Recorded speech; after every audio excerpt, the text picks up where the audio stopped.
Most recently, Anadol received this year's Lorenzo il Magnifico Lifetime Achievement Award for New Media and Installation Art as part of the 12th Florence Biennial. The award was given in praise of his experimental and creative process. To be displayed at the Biennial is also Anadol's Melting Memories, an illusion of forms on a picture plane with algorithmically generated compositions. Anadol's work is based on hard science, but it also offers a very subjective experience. And in that way, his work is truly unusual and engaging. Perhaps that's one of the reasons why he's been compared, rightly or wrongly, to Da Vinci. And Los Angeles-based Turkish media artist Refik Anadol will explain how he combines art and neuroscience. Hi Refik, welcome to Showcase. Hi everyone, good morning. So, you said before that you make images that help people imagine a whole different world. I wonder what that means.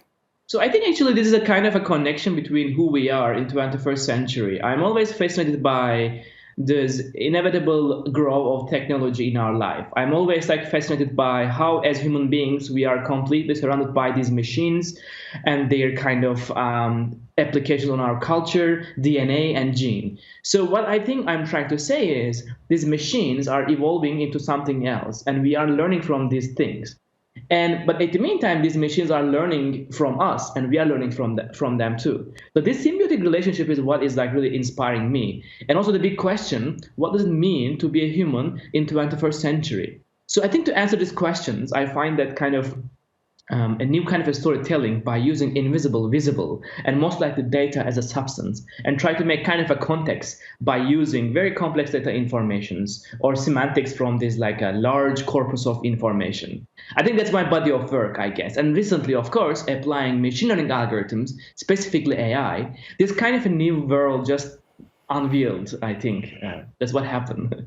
Really huge questions which you are tackling really well. But I wonder, how does a Refik Anadol project start? Where does the idea come from? That's a wonderful question. I mean, it's still a big question, where the ideas really come from. But I think they are kind of a DNA and gene, I guess. Back in my 8 years old, I was very inspired from science fiction as a storytelling strong medium. I think it was my first movie, which was Blade Runner, a movie about near future, and 2019 Los Angeles, depicting by pretty I think wonderful world of science fiction. I think that's why I'm right now in Los Angeles, most likely, because it's subliminally hooked into my mind and being kind of close to that future. So I think my inspirations are coming from science fiction. But interestingly, the inspirations that were coming from were also becoming real, because the tools right now we are using are almost creating that science fiction almost real. So that's one way of thinking. And the second is, I think, the technology itself. I am heavily working closely with one of the most major companies, such as Google, NVIDIA, IBM, Microsoft, and many others. It's pretty interesting that I think it happened in Renaissance. The artists were able to get the best pigment and the best brush during the Renaissance, right, to depict their imagination. And right now, what's going on for me is, by collaborating with one of the best AI engineers in the world, I was able to touch the best algorithm, the best data sets. And basically, I am painting, I think there's artworks by literally putting the brush inside the machine's consciousness and trying to paint with those algorithms or outputs from AI or data. It's just kind of a new ways of looking art in a way that wasn't designed before. So Refik, on many occasions you've been called the inventor of our time or the next Leonardo da Vinci. How do you feel about those? I think it's an honor, because it's actually just recently received an award from the Florence Biennial, and the jury was sent a beautiful note about this a very meaningful award. I'm not sure about directly what does it mean, but I know one thing very well, that I highly believe combining art, technology, and science is one of my major goals in my journey. So it's not because Da Vinci or something else, but I found that it's the only purposeful and impactful way of making invisible visible. So that's kind of the fundamental, I think, necessity for my work. And I think, again, to answer the question of what does it mean to be a human in 21st century, I think it's eventually the answer is by using every single capacity of as human being we have is used in my work. So I think it's like a natural symbiosis that is I think what's going on, and I'm honored to like get that feedback, which was a very deeply honored moment in my life. And I think it's safe to say that, yes, you're a successful, but also a very famous artist. And I wonder, what kind of a burden does this put on your shoulders, and how does it affect your work?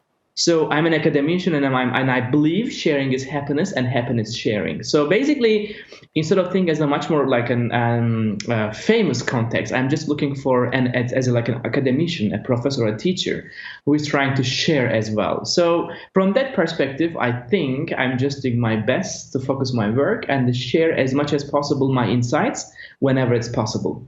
And speaking of your academic side, many art purists, I think, would say that the idea of data and art are in conflict. Do you think this is an outdated way of thinking? Yeah, I think so. It's pretty much outdated. But also, like I think another like an interesting problem there is, of course, I believe art is the capacity of humankind to imagine, to dream. So in that context, everything can become an art, right? A thought, a thinking, a machine, a data, an algorithm, anything actually. And from that context, why not data then?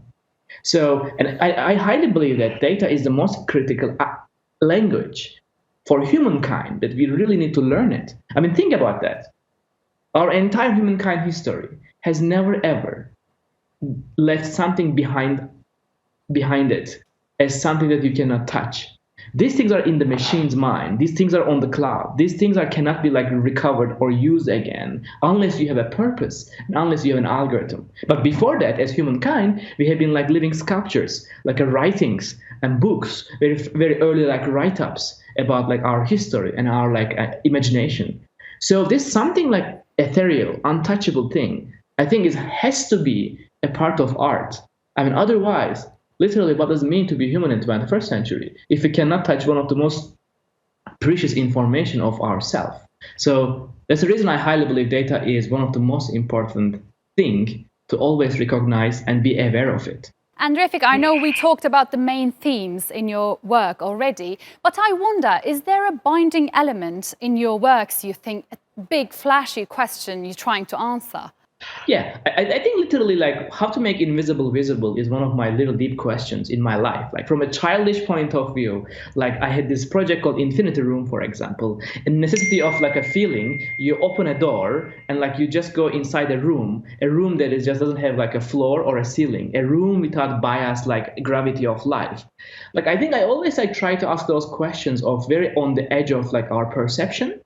And I highly believe that I think one of the most exciting things I found in my work is like trying to embed media arts into architecture. So I highly believe embedding ideas into architecture to really understand what does time and space means is I think one of like those exciting things. And just recently, I am much more focused in a topic that called the space in the mind of a machine. I am heavily using machine as a hallucination dream tool.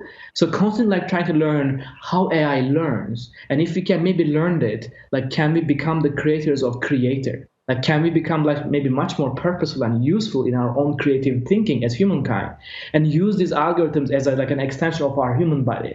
Like these kind of things are nowadays are much more inclining in my mind and try to make context for all of those.